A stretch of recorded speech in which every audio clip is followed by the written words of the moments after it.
Hola, soy Juan Malpartida y hoy les voy a exponer sobre el teatro posmoderno. Es el tema que me ha tocado exponer, así que sin mucho preámbulo, vayamos directo al grano. Antes que nada, considero pertinente explicar lo que se entiende por posmoderno, así como realizar una distinción entre posmoderno, posmodernismo y posmodernidad. Primero, el posmodernismo. Se puede encontrar muchas usanzas de este término a través de la historia, como por ejemplo en 1875 con las ciencias naturales y la historiografía. Es el dato más antiguo que se tiene sobre el uso de este término. Por otra parte, en 1917 se usa el término como posesión de la modernidad literaria. Pero la más resaltante va de 1850 a 1960, donde se plantea una corriente histórico-cultural que aparece después de la modernidad literaria. Por ende, para trabajar esta posición, vamos a considerar el término postmodernismo como corriente artística que inicia a partir de la literatura y que se contrapone a la modernidad. Ahora pasemos a posmodernidad. Es una etapa histórica, mm, es la tercera del siglo pasado, que inició más o menos en los años 70 y es entendida como la habituación, la continuación y el fin y la culminación de la modernidad.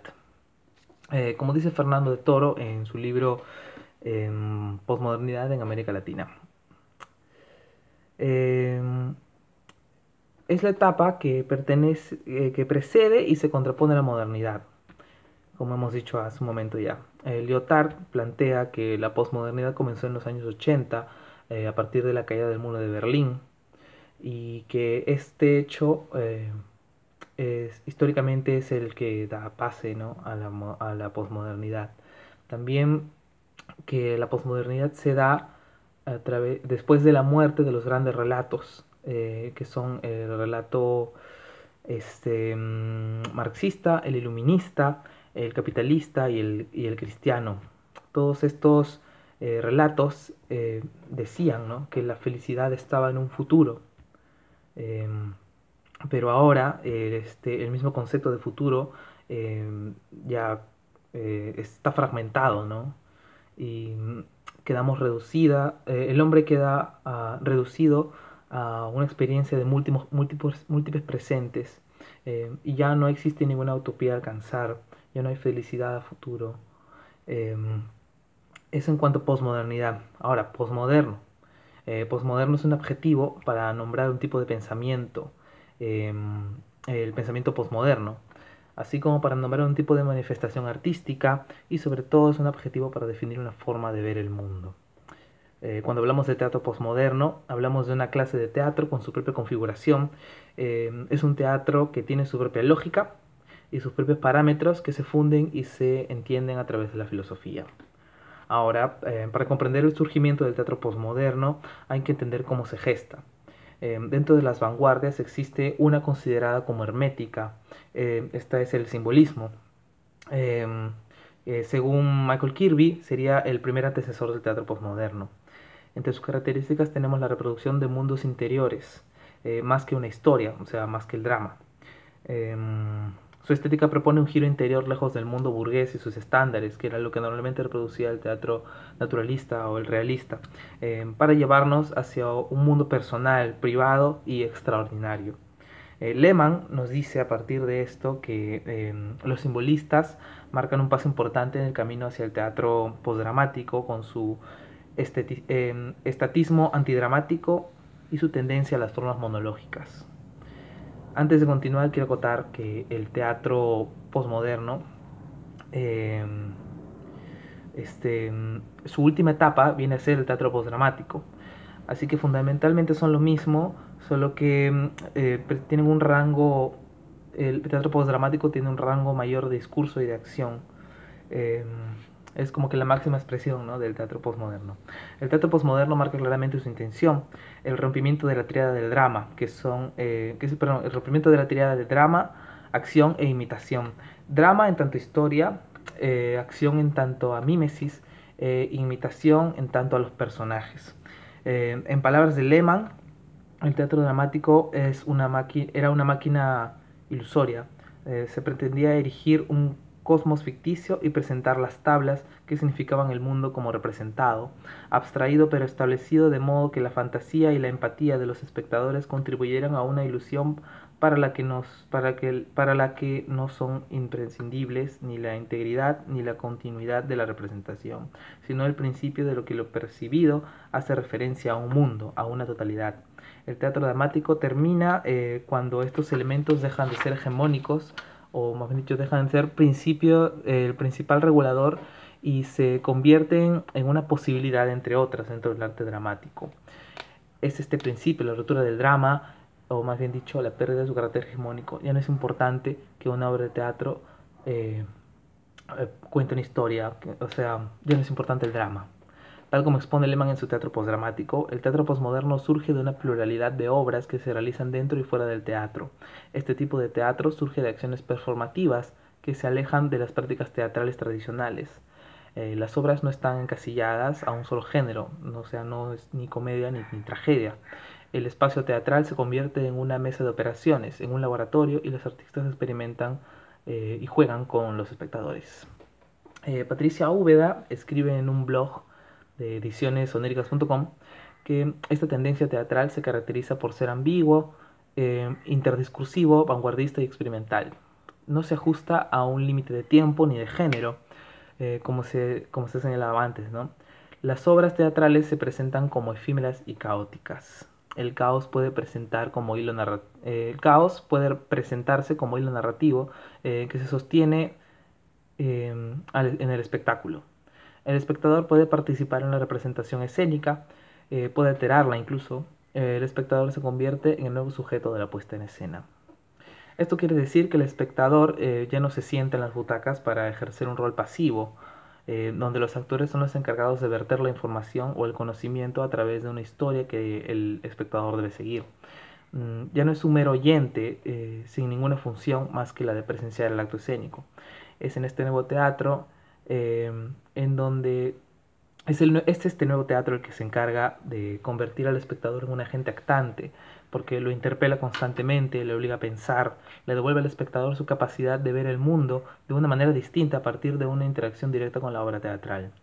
Esto viene de Happening, que es un movimiento artístico que inició en los 60 allá por los Estados Unidos y luego se proliferó en Europa. Es en este periodo de tiempo que los artistas comienzan a tomar otros espacios para hacer su arte. Ya no necesariamente había que actuar en una sala de teatro, ¿no? Ya que podía hacerse en las calles o en un colegio o en una casa tomada, en cualquier espacio donde uno pueda pararse y representar. El carácter transformativo del happening es ahora tomado por el teatro, que sin ser lo mismo que el performance, ojo, se realiza de manera bastante similar. Cabe resaltar que todo arte escénico es performativo, y hoy en día la línea que divide teatro y performance es bastante delgada, y es normal que un artista, al tratar de ponerle el nombre a su trabajo, tenga dificultades, ¿no? Es muy discutido también entre los teóricos lo que es necesario para que algo sea denominado teatro. Por su parte, Duati dice que es fundamental en el teatro el convivio. El convivio básicamente es el acto de convivir, ¿no? Donde un grupo de seres humanos comparten el mismo espacio. Es necesario para el teatro que haya por lo menos un cuerpo aureático. Cuando Duati habla de cuerpo aureático se refiere al ser, al ser humano palpable, ¿no? Que tiene que estar en escena y otro que lo presencie. Peter Brook dice que para que suceda el teatro es necesario un espacio, una persona que cruce ese espacio y otra que lo observe.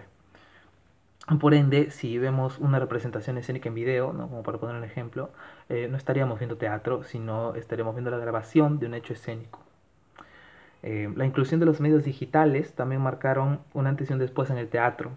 Las nuevas tecnologías han causado que lo que se creía necesario para el teatro se ponga en tela de juicio. Por ejemplo, en Japón se mostró una puesta en escena de las tres hermanas donde una de las actrices era un robot, ¿no? Actrices entre comillas. Eh, Duati, en Hacia una filosofía del teatro, cuenta sobre una obra donde solo había un músico en escena y las actrices estaban en video en diferentes partes del mundo y todas estaban conectadas vía stream, actuando entre sí. Pero claro, como dije, ¿no? A través del video. Eh, Odubati dice que este es un caso excepcional, puesto que de todas maneras había un cuerpo erótico en escena. En fin, nada impide que en algún futuro los robots tomen las tablas para representar un Hamlet, ¿no? O, por ejemplo, que al ir al teatro solo veamos una pantalla donde los actores actúen. O mejor aún, que sean hologramas que interactúen entre sí. O que podamos conectarnos en el internet y vía stream podamos ver una obra sin necesidad de ir a una sala de teatro. Todo esto está en tela de juicio hoy en día y el avance vertiginoso de la tecnología seguirá siendo un agente de cambio importante y decisivo, no solo para el teatro, sino para todas las artes en general. Bueno, para finalizar, vamos a exponer tres de los precursores del teatro postmoderno. Por ejemplo, está Antonin Artaud con su Teatro de la Crueldad, donde la palabra pierde su valor y se busca volver a la ritualidad. Samuel Beckett con su Teatro del Absurdo, que busca representar en sus obras el caos de la estructuración mental del ser humano. Y Bertolt Brecht con su Teatro Épico, que buscaba distanciar al espectador de la obra de teatro para que reflexione sobre su situación social. Todos ellos buscaban en su tiempo ir en contra de las bases del teatro, ¿no? Y, y fueron ellos los que dieron las pautas para este nuevo teatro, donde ya no existen hegemonías y donde lo realmente importante es devolverle el pensamiento crítico al espectador, sacarlo de su inmovilidad y hacer lo que sea necesario para mostrarle una perspectiva diferente de la realidad. En palabras de Ricardo Bartís, el teatro, además de ser un espejo de la realidad, ¿no? También puede ser un piedrazo que rompe el espejo. Y es la labor del espectador reconstruir su percepción de la realidad recogiendo los pedazos eh, diseminados por el espacio. La realidad es solo una perspectiva. Si cambias tu perspectiva, cambias la realidad. Y esa es la función del teatro. Y creo que más que nunca es la labor principal que ostenta y que debe de ostentar. Y que es este teatro posmoderno el que se va a encargar de hacer esta labor, ¿no? Y hay que dejar de ver teatro basura, señores. Eh, bueno, pero ese será tema, supongo, para otra charla. Y sin más, espero que les haya servido el video. Y si tienen alguna pregunta, bueno, me la hacen en clase. Este es un tema muy interesante. Espero que investiguen más del tema. Les recomiendo leer Teatro Postdramático de Hantis Lehmann para entender el teatro postmoderno y por ende el teatro postdramático. Les recomiendo leer también a Lyotard, ¿no? Para entender lo que es la posmodernidad, porque no podemos entender el teatro postdramático y el teatro postmoderno si no entendemos primero qué es el posmodernismo. Es de suma importancia.